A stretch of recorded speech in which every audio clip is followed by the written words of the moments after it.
Hello everyone, मैं गौरव आप सभी का आपके अपने चैनल परीक्षा में मुबारक पर तहे दिल से स्वागत करता हूँ।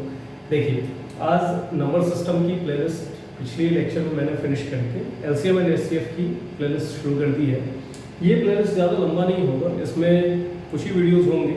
नंबर सिस्टम इतना लंबा नहीं होगा। नंबर सिस्टम में मैंने 7 वीडियोज़ शेयर किए हैं, तो आप जाइए आई बटन पर क्लिक करके उसे भी देख लीजिए। काफ़ी यूज़फुल वीडियो है आपके लिए, बहुत सारे पेपर्स में आपके डायरेक्टली मार्क्स सिक्योर कर सकता है। और मैंने जो ट्रिकी कंसेप्ट्स बताए हैं आपको, आप बहुत जल्दी उन क्वेश्चंस को सॉल्व कर सकते हैं। ठीक है, डिस्क्रिप्शन में भी उसका लिंक दे रखा है। चलिए, आज की शुरुआत हम करेंगे एलसीएम एंड एचसीएफ के बेसिक कंसेप्ट से, और उसी के रिगार्डिंग मैं कुछ ट्रिक्स आपसे डिस्कस करूंगा कि आप एलसीएम सेकंड्स में कैसे निकाल सकते हैं और एचसीएफ सेकंड्स में कैसे बता सकते हैं।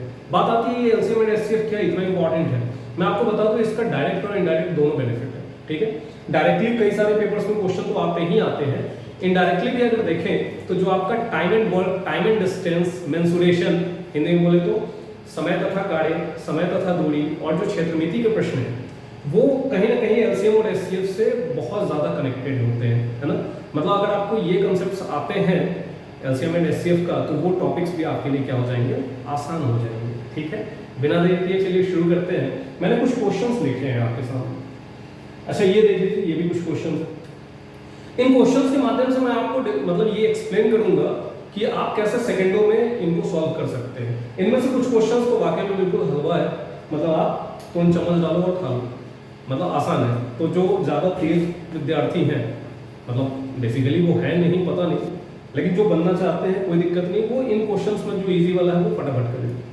लेकिन अगर बात होती है कि नहीं सर आप पहले पूरा कंसेप्ट हमें एक्सप्लेन कर दो, ठीक है, तब हम इन क्वेश्चंस को खुद से ट्राई करेंगे, तो थोड़ा वेट करो, थोड़ा धैर्य रखो। मैं आपको बताता हूँ कि कैसे इनको सॉल्व करने के लिए आप इजी अप्रोच लगा सकते हैं। मैं आपको कोई डिवीजन मेथड काफ़ी आउटडेटेड हो चुका है, ठीक है, 5वीं 6वीं क्लास में आपने सीखी होगी, तो उसके बारे में नहीं बात कर रहा, ना ही मैं आपसे कोई प्राइम फैक्टर मेथड के बारे में बात कर रहा हूँ। ठीक है, प्राइम फैक्टर का अगर आपको नहीं पता तो आप डिविजिबिलिटी वाली वीडियो जरूर जा करके देखें, उसका भी लिंक मैंने आपके डिस्क्रिप्शन में दे रखा है, आई बटन पे भी क्लिक करके देख सकते हैं। ठीक है, मैं उनकी भी बात नहीं करूंगा क्योंकि उनका जहां पे यूज है वहीं पे हम उनको यूज करें, यहाँ पे इन क्वेश्चंस को करने के लिए यूज करने की जरूरत नहीं है। ठीक है, तो चलिए मैं आपको फटाफट एक्सप्लेन करता हूँ। देखिए, एलसीएम का मतलब क्या है, लासा, लोएस्ट कॉमन मल्टीपल, मतलब एक ऐसा मल्टीपल चाहिए जो सबसे पहले दी गई सभी संख्याओं में क्या हो जाए, कॉमन हो जाए। ठीक है, और एचसीएफ का क्या मतलब है, एचसीएफ का मतलब हाईएस्ट कॉमन फैक्टर, जो सबसे बड़ा फैक्टर, मतलब ऐसा फैक्टर चाहिए जो सबसे बड़ा हो और दी गई सभी संख्याओं में कॉमन हो, मतलब दी गई सभी संख्याओं में वो क्या है, सर्वनिष्ठ हो, वो सब जगह उपस्थित हो। ठीक है, ये इसका बेसिक मीनिंग होता है। लेकिन इतना लगभग सभी कोई जानते हैं, और बचपन वाले तरीकों से आज भी आप क्या करते हैं, लसा और मसा का आंसर देते हैं। लेकिन फिर बात आती है कि क्या उन तरीकों से कॉम्पिटिटिव एग्जाम्स में भी आपके जो क्वेश्चन से जल्दी सॉल्व हो जाएंगे, तो नहीं हो पाते। तो मैं अब आपको एक्सप्लेन करने जा रहा हूँ कि एक्चुअली आपको कैसे करना चाहिए इन क्वेश्चंस को। ठीक है, मैं आपको इन क्वेश्चंस के माध्यम से एक्सप्लेन करूंगा। चलिए शुरू करते हैं। पहला क्वेश्चन है आपका कि 7, 14, 28, 56 का मुझे क्या चाहिए, एलसीएम। सबसे पहला ऐसा कॉमन मल्टीपल चाहिए, मल्टीपल मतलब जो इसके पहाड़े में आता हो, जो इन सबसे कटे। सिंपल सा कंसेप्ट है, जो इन सबसे कटे। अब अगर पहला वाला क्वेश्चन देख रहे हैं तो 56 मतलब सबसे बड़ी संख्या चुनेंगे। क्यों चुनेंगे, क्योंकि जिसको हम काटना चाहते हैं वो संख्या बड़ी हो, तभी तो हम उन्हें छोटी संख्या से काटेंगे। तो हम सबसे बड़ी संख्या चुनते हैं 56 को, और हम 7 से काट के देखते हैं, कट रहा है। 14 से भी काट के देखा, कट रहा है। 28 से भी कट रहा है। तो यहाँ पर डायरेक्ट आंसर होगा, एलसीएम की वैल्यू कितनी हो गई, 56। ठीक है, मतलब एक ऐसा मल्टीपल मुझे मिल जाए जो दी गई सभी संख्याओं से कटे। ठीक है, 56 से, चूंकि खुद वो संख्या है तो वो अपने आप को काटेगी। तो यही कारण है, अगर हम एलसीएम निकालना चाहते हैं तो हमें ज्यादा कुछ नहीं करना होता, हमें क्या करना होता है, सबसे बड़ी संख्या चुनिए उसमें से, और उसे दी गई सभी संख्याओं से काट के देखिए, अगर सबसे कट जाती है तो वही आपका एलसीएम है। ठीक है, यहाँ पे 7, 8, 9 वाले केस में इस चीज को समझते हैं। 9 को लिया हमने, ना 7 से कटा ना 8 से कटा, जब किसी से ना कटे। जब सबसे कटे तो सबसे बड़ी संख्या एलसीएम, जब किसी से ना कटे तो समझ लो फिर इसमें और कुछ कॉमन होने वाला है नहीं, तो इनको आपस में क्या करना पड़ेगा, एलसीएम के लिए मल्टीप्लाई करोगे। क्या करोगे, मल्टीप्लाई। तो 7 × 8 × 9, ठीक है, 7 8 56, 56 9 504। देखिए, तो यहाँ पे आपका जो फाइनल आंसर आएगा वो कितना आएगा, 504।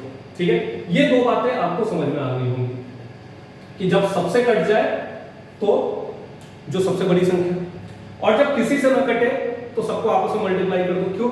इसीलिए नहीं कट रहा क्योंकि इनमें कुछ भी कॉमन है ही नहीं। और ये किस तरह के नंबर्स हैं? ये को प्राइम नंबर है। डिविजिबिलिटी वाले वीडियो में भी मैंने आपको समझाया था, को प्राइम मतलब सअभाज्य, अभाज्य नहीं। 7 9 अभाज्य, 8 अभाज्य थोड़ी है, सहअभाज्य की बात कर रहा हूं मैं, को प्राइम की। को प्राइम का मतलब होता है कि एक दूसरे को अगर हम कंपेयर करें तो उसमें 1 के अलावा कुछ भी कॉमन ना हो। 7 और 8 में 1 छोड़ करके कुछ भी कॉमन नहीं होगा। 8 और 9 में 1 छोड़ के कुछ भी कॉमन नहीं होगा। ठीक है, तो ऐसे नंबर्स को हम क्या कहते हैं? को प्राइम मतलब सहअभाज्य। तो जब भी ऐसी संख्याएं मिले तो उनको आपस में क्या कर दो? आप गुना कर दो। ठीक है, यहां तक आप बात समझ गए होंगे। आइए अगले वाले क्वेश्चन पे आते हैं। 4 12 16 24। 24 को हमने चूज किया, 4 से कट रहा है, 12 से भी कट रहा है, लेकिन 16 से कटा क्या? नहीं कटा। तो अब समझ लो, अब हो गई यहाँ पे राजगद्दी की लड़ाई। ठीक है, एक राजगद्दी है जिसपे 4 बच्चे हैं उस राजा के, और लड़ाई इस बात की है कि किसे बिठाया जाए। तो सबसे बड़े बच्चे को हमने क्या दिया? प्रेफरेंस। जनरली यही किया जाता था। तो अब अगर इस बच्चे में देखा जाए कौन सा गुण ऐसा है जो बाकी सभी बच्चों में मौजूद है और इसमें नहीं है, तो भैया 4 के सभी गुण इसमें मौजूद है, इसलिए तो 4 से ही कट रहा है। 12 के भी सभी गुण मौजूद है, मतलब सारे के सारे फैक्टर्स उसमें हैं। लेकिन 16 का एक ऐसा गुण है जो 24 में मौजूद नहीं है। ये कैसे पता चलेगा भाई? तो जिससे नहीं कट रहा हो ना, उसमें जो भी कॉमन है पहले उसको हटाओ। जैसे इन दोनों में कॉमन क्या है? 8। तो 8 से अगर हम इसको काटेंगे तो ये 2 मरतबा कटेगा और ये 3 मरतबा कटेगा। ठीक है, ये कटे ना कटे, उसमें क्या ऐसा है जिसके कारण इसको पूरी तरह से डिवाइड नहीं कर पाया? उसमें 2 एक्स्ट्रा है। अगर वो 2 यहां ना होता तो यहां पे क्या होता? सेक्शन की जगह 8 होता, कटता। लेकिन इस 2 एक्स्ट्रा होने के कारण, चूंकि अभी हमने काट करके देख लिया ना कि क्या एक्स्ट्रा है, 2 एक्स्ट्रा है, वो 2 एक्स्ट्रा होने के कारण उससे 24 नहीं कटेगा। मतलब उसके पास कुछ ऐसा गुण है जो 24 के पास नहीं है। मतलब आपको वही फैक्टर ढूंढना है जो दिए गए सभी छोटे नंबर्स में मौजूद हो और बड़े वाले के पास ना हो। बस इतनी सी बात का ध्यान रखिएगा जब हम कोई ऐसा क्वेश्चन करेंगे। तो अब चलिए, मैं बातों को ज्यादा बढ़ाते हुए नहीं, डायरेक्टली मैं आपको समझा दूं कि वो वाला फैक्टर जो इसमें मौजूद नहीं था, उस फैक्टर से इसको मल्टीप्लाई कर दीजिए तो आपको आपका एलसीएम मिल जाएगा। मतलब इस वाले केस में मेरा एलसीएम हो जाएगा 24 गुणा 2 मतलब 48। ठीक है, इस बात को हम एक और एग्जांपल से समझते हैं, एग्जांपल नंबर 4 से। ठीक है, देखिए 30 को उठाया हमने, 30 5 से भी कटेगा, 15 से भी कटेगा, कोई दिक्कत नहीं। किससे नहीं कटेगा? पूरा पूरा 20 से नहीं कटेगा। ठीक है, अब इसमें जो कॉमन पार्ट है वो हटाए 10। तो 10 से अगर हम देखें तो 10 गुना 20 और 10 गुना 3 30। कॉमन पार्ट को हटाने के बाद कौन सा ऐसा नंबर दिख रहा है मुझे जो 30 के पास नहीं है? तो सर 20 में 2 ऐसा है जो 30 के पास मौजूद नहीं है। कॉमन फैक्टर को हटाने के बाद 20, ये 30 के पास 20 का 2 मौजूद नहीं है। तो उसी 2 को अगर मैं यहां मल्टीप्लाई कर दूं तो एक ऐसा नंबर मुझे मिलेगा जो कि अब 20 से भी कटेगा।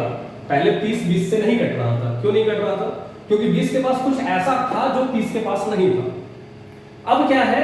अब 30 20 से कटेगा क्योंकि 20 का पास जो वो एक्स्ट्रा चीज थी वो हमने मल्टीप्लाई कर दिया और जो आंसर आया वो मेरे पास 60 आया।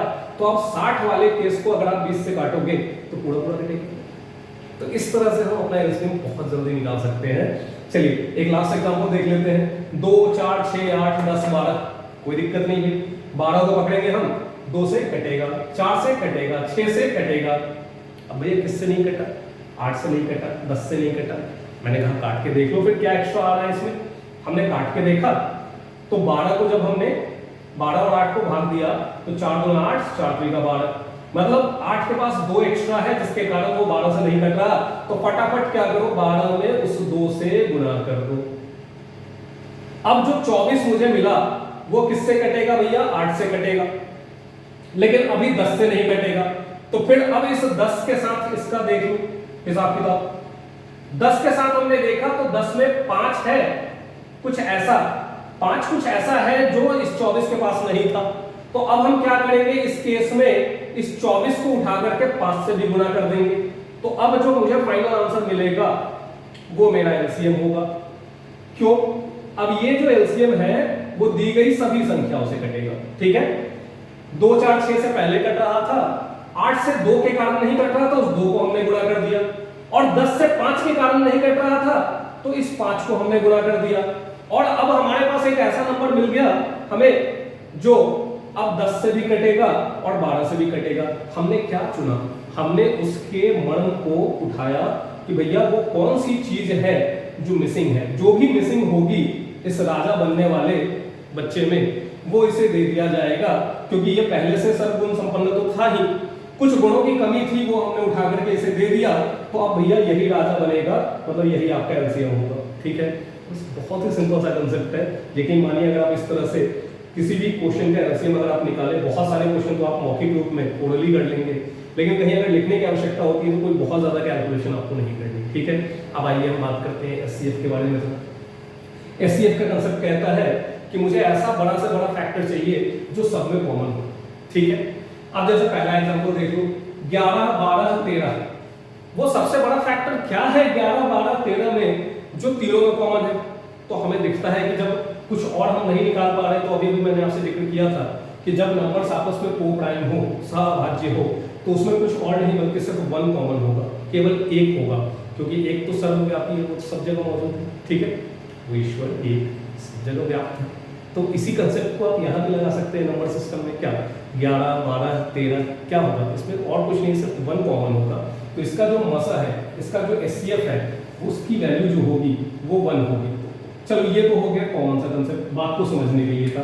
अब जरा मैं इसको एक्सप्लेन कर दूं फटाफट कि अगर ऐसी किसी कंफ्यूजन में आप फंस जाओ, आपको पता ही नहीं चल रहा कि इतने बड़े बड़े नंबर्स में हम कैसे पता करें कि क्या कॉमन है, तो आपको कुछ और नहीं बल्कि डिफरेंस मेथड का यूज करना है। कौन सा मेथड यूज करेंगे आप? डिफरेंस मेथड, अंतर वाली विधि। ठीक है, क्या करना था आपको, जब नहीं पता चल रहा है कि क्या कॉमन है, तो इनको आपस में घटा के देख लो, जो सबसे छोटा डिफरेंस होगा जनरली वही एचसीएफ होता।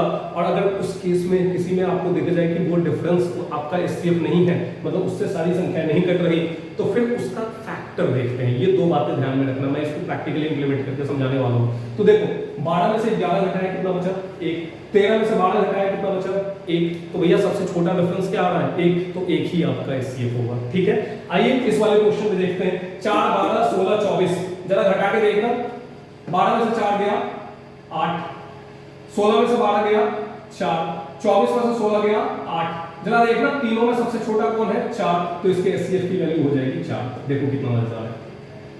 साथ ही साथ एक बार जरूर चेक कर लेना कि जो तुम्हारा एचसीएफ आया उससे क्या दी गई सभी संख्याएं कट रही है। 4 एकम 4, 4 त्रिक 12, 6 चौका 16, 4 छक 24। ठीक है, ये जो है 1 टाइम कट रहा है, ये 3 टाइम्स, ये 4 टाइम्स और ये 6 टाइम्स, मतलब यही आपका एचसीएफ है। इससे बड़ी और कोई संख्या हो ही नहीं सकती जिससे कि ये सारे नंबर्स कटे। ठीक है, क्योंकि जो डिफरेंस होता है ना, जो डिफरेंस होता है वही सबसे बड़ी संख्या होगी उसमें जो कॉमन हो सकती है। ठीक है, उससे बड़ी संख्या नहीं हो सकती। ठीक है, तो यही कंसेप्ट को हमने यहाँ एचसीएफ निकालने के लिए यूज कर लिया, मौसा निकालने के लिए हमने प्रयोग कर लिया। आइए अगले वाले पे देखो करके। यहाँ देखो क्या है 1365 1560, डिफरेंस निकालो जरा। 195 आएगा। अच्छा इन दोनों में डिफरेंस निकालो जरा, ये भी 195 आएगा, चेक कर लो। तो इसका मतलब सर डिफरेंस तो कॉमन ही आ रहा है 195 दोनों में, तो इसका मतलब इसके एचसीएफ की वैल्यू क्या हो जाएगी? 195। चेक करने की आप 195 से दोनों को काट के देख लो, पूरा पूरा कटता है तो यही इसका एचसीएफ होगा, नहीं कटता है तो फिर 195 का हम फैक्टर देखेंगे, तो उसका क्या देखेंगे? गुणनखंड देखेंगे। चलिए अगले वाले पे आ जाओ। यहाँ पे गुणनखंड वाला कांसेप्ट थोड़ा समझ में आएगा। इन दोनों के बीच का डिफरेंस देखो जरा, 288 और 108 में डिफरेंस देखा तो 180 का आया। अच्छा इन दोनों के बीच का डिफरेंस देखो जरा, 360 और 288 के बीच का डिफरेंस देखा तो 72 का आएगा। अब बात आती है यहाँ 180 और 72 में कुछ कॉमन तो है नहीं, तो अब हमें क्या करना पड़ेगा? मुझे इसका पहले छोटा वाला नंबर चुनना पड़ेगा। 72 चुनेंगे, 180 हमारा रिजेक्ट हो गया, जैसा मैंने आपको इस वाले एग्जांपल में समझाया था। तो 72 पकड़ लो और देखो कि 72 से ये सब कट रहा है क्या? तो हमने जब 72 से 108 को काट के देखा, नहीं कटा, मतलब मैं समझ गया अब 72 पे बात नहीं बनेगी, मुझे उससे थोड़ा छोटा फैक्टर चाहिए। मैंने पहले आपको क्या समझाया था, चाहे तो वो डिफरेंस ही जो सबसे स्मॉलेस्ट डिफरेंस होगा वही आपका एचसीएफ होगा या उसका फैक्टर होगा। तो अब 72 से ठीक छोटा फैक्टर उसका आधा देखो भैया, 36 को देखो जरा, तो 36 से 108 कटता है, कटता है, 360 कटता है, कटता है, और 288 कटेगा क्या? ये कटेगा आपका 8 टाइम्स, मतलब इसका मतलब हमारा 36 से कट रहा है, तो इसका मतलब यहाँ पे मेरा एचसीएफ की वैल्यू स्मॉलेस्ट डिफरेंस मतलब 72 की जगह, मैं फिर से बोल रहा हूँ, अगर उससे कट गया तो वही एचसीएफ है, अगर उससे नहीं कटा तो उससे ठीक पहले, उससे ठीक छोटा फैक्टर ट्राई करेंगे। 36 ट्राई किया हमने और 36 से चूंकि सारे नंबर्स कट गए तो 36 मेरा आंसर हो गया। ठीक है सर, ये बड़ा कंफ्यूजिंग हो रहा है। कोई कंफ्यूजन नहीं है भाई, डिफरेंस ही आपका आंसर होता है ज्यादातर, लेकिन अगर कहीं पे दिक्कत आ जाए तो उससे ठीक छोटा फैक्टर ढूंढो, तुम्हारे उस डिवीजन मेथड से बहुत ज्यादा आसान है। चलो एक बार और देखते हैं इस वाले क्वेश्चन को आपको से। बिल्कुल सही, आपने क्या पाया, इसके बीच में 14 का डिफरेंस है और इसके बीच में जरा देख लो 28 का डिफरेंस है। छोटा वाला डिफरेंस कौन सा है, 14, तो जो छोटा वाला डिफरेंस है वही आपका एचसीएफ होगा और यहाँ एचसीएफ की वैल्यू क्या होगी, 14। देखो वीडियो अगर आपको पसंद आया हो तो इसे लाइक करना ना भूलें और चैनल को सब्सक्राइब कर लीजिए, ऐसे ही मजेदार ट्रिक्स आपको मिलते रहेंगे फ्री ऑफ कॉस्ट। अच्छा एक चीज़ और मैं आपको इन्फॉर्म करना चाहता हूँ कि नोटिफिकेशन बेल को अगर आप नहीं प्रेस कर रहे हैं तो आप जल्दी करें, आपको नोटिफिकेशंस नहीं मिलती हमारे वीडियोस की, तो नोटिफिकेशन बेल जरूर प्रेस कर लीजिएगा। और मैं आपको बता दूं कि ये जो एचसीएफ एलसीएम वाली जो प्लेलिस्ट है ये अभी कुछ वीडियोस तक चलेंगी। मैं आपको सारे इंपॉर्टेंट क्वेश्चंस करवाऊंगा। आज मैंने सिर्फ आपको इसका बेसिक कंसेप्ट बताया है। ठीक है, आज के लिए इतना ही। Thank you very much.